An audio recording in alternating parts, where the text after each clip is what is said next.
everyone. Here's our daily meditation for today, the 10th of June. How are you at waiting? Well, whether we're good at it or not, it's something that in this present day we are becoming familiar with once again. Only last week I was waiting outside our local Heron food store. I should say other supermarkets are available. I was waiting in a suitably socially distanced queue in order to buy a bottle of milk. The queue was long. It snaked its way up much of Upper King Street. But at least the weather was good, and I eventually got the milk. Our verse for today also talks about waiting. Indeed, it speaks about something that all Christians are waiting for. The verse comes from Paul's letter to Titus, chapter 2 and verse 13, which states that believers are waiting for our blessed hope, the appearing of the glory of our great God and Saviour, Jesus Christ.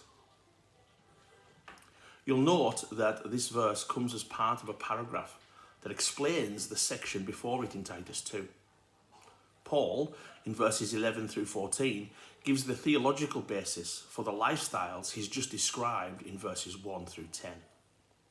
He says that Christians should live in certain ways because, he uses the word for, the grace of God that has appeared and saves us also instructs or trains us to live in a new way.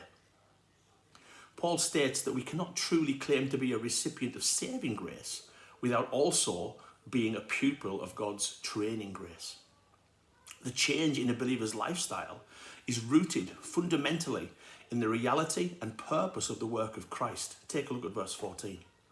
And produced in the light of the expectation of Christ's return. My point today is that the waiting we are involved in is very unlike my queuing for milk. The latter was essentially passive. I merely stood there until I could enter the shop and be served. The former is vibrantly active and involves our serving Christ. Our waiting for Jesus' return involves our commitment to living self-controlled, upright and godly lives in the present age. In other words, our salvation and waiting for Christ's return involve us in lifestyles of sacrifice, sobriety and sanctification. In sacrifice, we give up our old life with its focus on our own comfort. In sobriety, we seek to live intelligently with understanding and consideration for God's will and in service of others. In sanctification, we seek to live out what Christ has wrought in us, loving and desiring God to gain ultimate delight and satisfaction in Him. Salvation, wonderfully, does not leave us as passive instruments in God's hands, but as active participants in the work of God.